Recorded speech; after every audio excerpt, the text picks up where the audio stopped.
लेकिन महिला सबको उसे आपको बस अपना टारगेट दिखता है। बबुआ का बियाह हो रहा है, मेरा राग अच्छा है या नहीं है, कोई क्या बूढ़ बूढ़े ले बाबू बियाह हो लो। हम तो समझने की कोशिश करते हैं कि आखिर ये बूढ़ी माता गा क्या रही है। समझ में नहीं आता है क्या गा रही है। हा? आप लोग को समझ में आता है? समझे में नहीं आता, लेकिन उनको बिलीव होता है कि एकदम लता मंगेशकर है वो। आप लोग को भी समझ में नहीं आता। तू लोग बूढ़ा होगी तो ऐसे ही करेगी लोग। तो इंदिरा गांधी कही गए लोग क्या कहेंगे क्या नहीं कहेंगे, मुक्ति वाहिनी लो, इंडियन आर्मी को तुरंत आदेश दी। मानेकशा से कहेंगे अब लड़िएगा ना, अरे हम पीछे कब हटे थे। मानेकशा कहेंगे एकदम एक नंबर, घुसा दिया इंडियन आर्मी अंदर। इंडियन आर्मी जो तहलका मचाई जिसका कोई हद नहीं। लेकिन इंडियन आर्मी का मेन मकसद बांग्लादेश को स्वतंत्र कराना था। जो यहाँ के जो राज्यपाल थे, क्योंकि शेख मुजीबुर रहमान को तो गिरफ्तार कर लिया गया, तो राज्यपाल शासन लग जाता। राज्यपाल जो घर में थे, तो इंडियन आर्मी उनको नाश्ता करने के बहाने बाहर बुलाई और घरवा पे बम गिरा दी और उनको समझाई कि देखिए आपको बाहर निकाल के बम गिरा है। आज जोड़ लिया भाई हमें छोड़ते। अब बताइए उस इंसान पे कितना बुरा, उसका मनोबल कितना गिर जाएगा जिसको घर से बाहर निकाल के बम गिराई हो। घर देख रहा है कहा घर गिर गया है। अब उसकी पत्नी कर यार ये रे चोट्टा, तू सरेंडर करेगा कि हम तोरा मारे, हम यहाँ पे हम ना मर तो तोरे साथ, भाग यहाँ से यहाँ पे। अब भाई राज्यपाल के सरेंडर करने से सरेंडर थोड़ी हो जाता है। अब बिहार के राज्यपाल सरेंडर कर देंगे तो क्या बिहार सरेंडर हो जाएगा? राज्यपाल के हाथ में नहीं होता, लेकिन एक संकेत होता है ना कि तुम्हारा कमांडर गया काम से यहाँ पर। अब यहाँ पर काम किया सबसे जबरदस्त बीबीसी वालों ने। बीबीसी ये न्यूज वाले हैं सब, बीबीसी वाले ने। देखिए भारत सरकार ने क्या किया, पैरा कमांडोज को उतारा, पैरा कमांडो को। तो पैरा कमांडो जो पैरासूट से उतरते थे सरनाम, उस पैरा कमांडो के बीच में जैसे उतरे लोग तो कीचड़ में फंस जाते थे। तो पैरा कमांडो भी अचानक आके हमला करने के लिए बहुत प्रसिद्ध होते हैं लोग, तो पैरा कमांडो उतारा गया। इसका खबर किसको लग गया? बीबीसी को। अब भारत की एक स्ट्रेटजी थी, पैरासूट से पुतला गिराना था, मतलब सेना नहीं पुतला। आई बीबीसी ने कह दिया कि 5000 कमांडो उतारे गए हैं। हवा से कितने कमांडर उतारे गए? पैरा कमांडो सबसे खतरनाक होते हैं। पूरी इंडियन आर्मी का सबसे खतरनाक पैरा एसएफ कमांडो होते हैं, जो ऑरेंज मैरून कलर का कैप पहनते हैं, पैरा कमांडो। उनका परेड भी अलग होता है। सारे लोग परेड जो करते हैं ना, ये कदम ताल पे करते हैं। अब वो नहीं, वो हथियार लेके वो कूद के ऐसे ऐसे उनका परेड होता है। वो कभी चलते नहीं है। पैरा कमांडो कभी भी आप परेड में ऐसे नहीं देखेंगे चलते हुए। यहाँ पर वो हमेशा हथियार लेके ऐसे और ऐसे ऐसे ऐसे ऐसे चलेंगे। जितना दूर जाना है उनको ऐसे ही कूदते जाते हैं। पैरा कमांडो उतारा गया किसको? पैरा एसएफ को, पैरा स्पेशल फोर्सेस को। उतरे थे तो 200-300, बाकी पुतला था। और पुतला भी था तो 200-250 पुतला था। बीबीसी वाला हल्ला कितना कर? 5000। और बीबीसी इतना बड़ा न्यूज चैनल है ना कि लोगों ने बिलीव कर लिया। पाकिस्तान वाला डर गया, समझा। मुक्ति वाहिनी मार रहा है, इंडियन आर्मी मार रही है, एयरफोर्स मार रही है, नेवी मार रही है। ये बचा था सब 5000 कूद गया। सब किसके घर पे कूदा है सब को इसको क्या पता। अब कोनो घरे का ऊपर का दरवाजा बंद करके भाग गया सब, भाई सीढ़ी वाला बंद कर दो, कूदा है सब 5000। कहाँ है? अब पाकिस्तानी आर्मी का तो हालत खराब हो गया। पाकिस्तान को लगा अब कुछ नहीं हो सकता है। तब ये अपने अब्बा को बुलाया,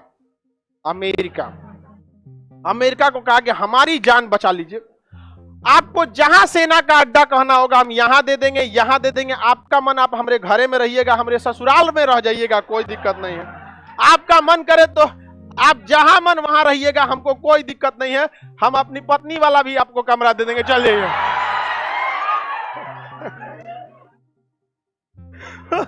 अमेरिका चल आया हमला करने। भाई इन सब के पास इज्जत नाम की तो कोई चीज नहीं है। अरे तुमसे लड़ रहे हो, बहादुरी से लड़ो। यहाँ पर हमारे मेजर चांदपुरी को आदेश आया था कि नहीं पीछे हटने के लिए, हटे थे क्या? वो इन चोटों के पास पूरी हार गए थे। कहा हम आपको अड्डा देंगे, सेना का अड्डा, आपको जहां ना रहिए। यहाँ पर अमेरिका को तो पुराना दुश्मनी था भारत से, उसको याद आया था हम्बट टोटा से उसको किसने लतियाया था? भारत। सारा खेल किसका रचा था? अब अमेरिका चल दिया यहां से बेड़ा लेकर अपना युद्ध करने के लिए। कहां से चला था? अमेरिका अपने यहां से चल गया। अमेरिका को बुलाया कौन? कहा कि बांग्लादेश को बचा लीजिए। तो पाकिस्तान अमेरिका यहां से चल दिया अपना बड़का जहाज लेकर, 7वां बेड़ा। कौन सा बेड़ा? हम लोग का जो आईएनएस विक्रांत था ना, उससे डबल बड़ा ये था 7वां बेड़ा।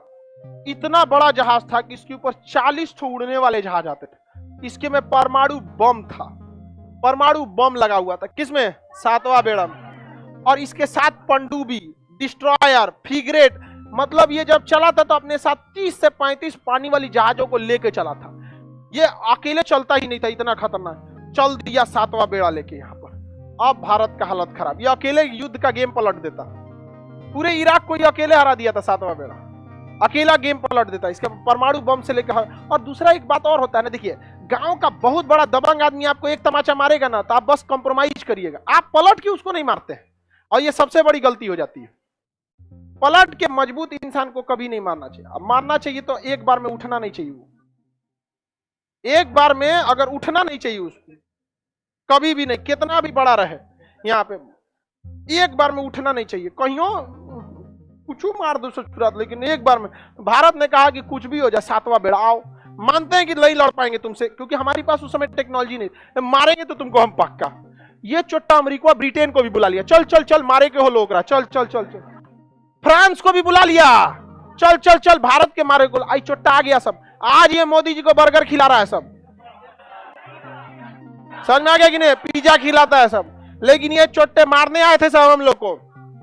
इतिहास कोई भूल जाए, हम ना भूलने वाले हैं, कभी नहीं भूलना चाहिए इतिहास।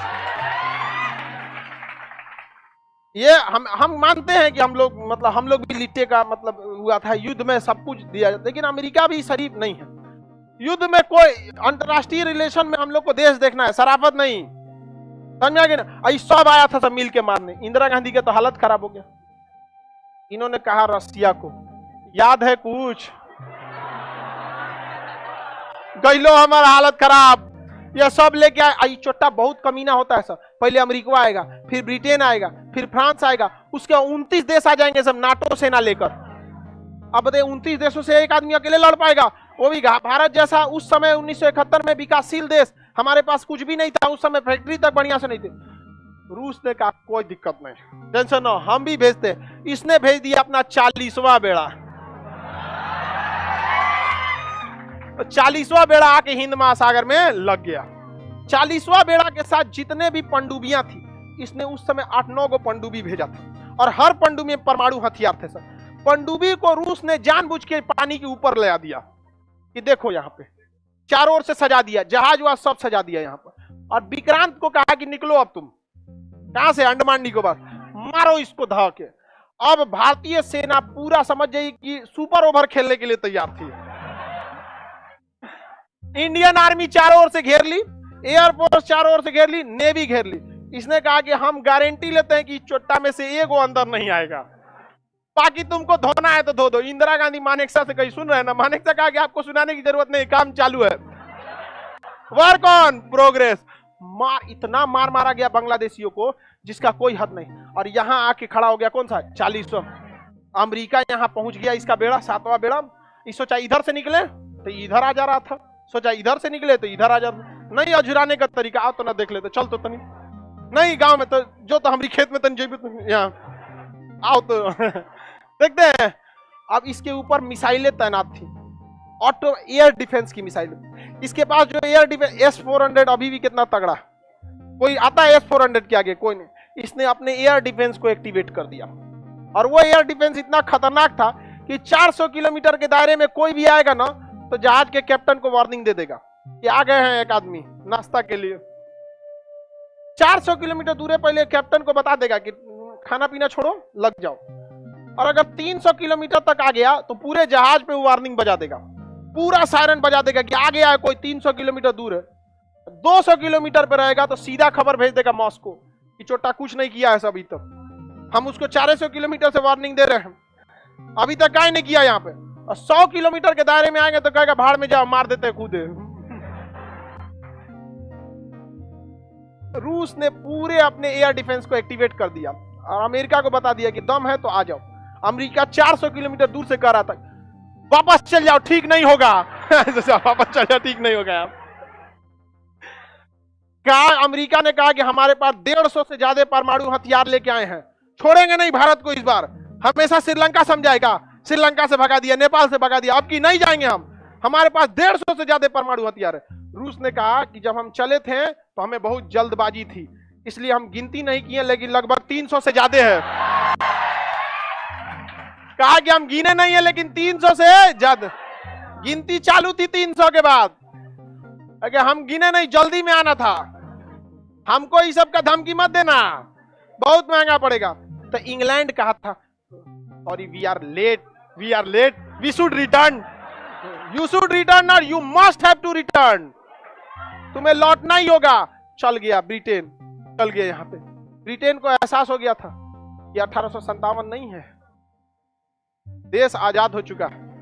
और आपको जानकर ताज्जुब होगा, जूता भिगा के मारना किसे कहा जाता है? ये INS विक्रांत जो था ना, ये ब्रिटेन से खरीदे थे लोग।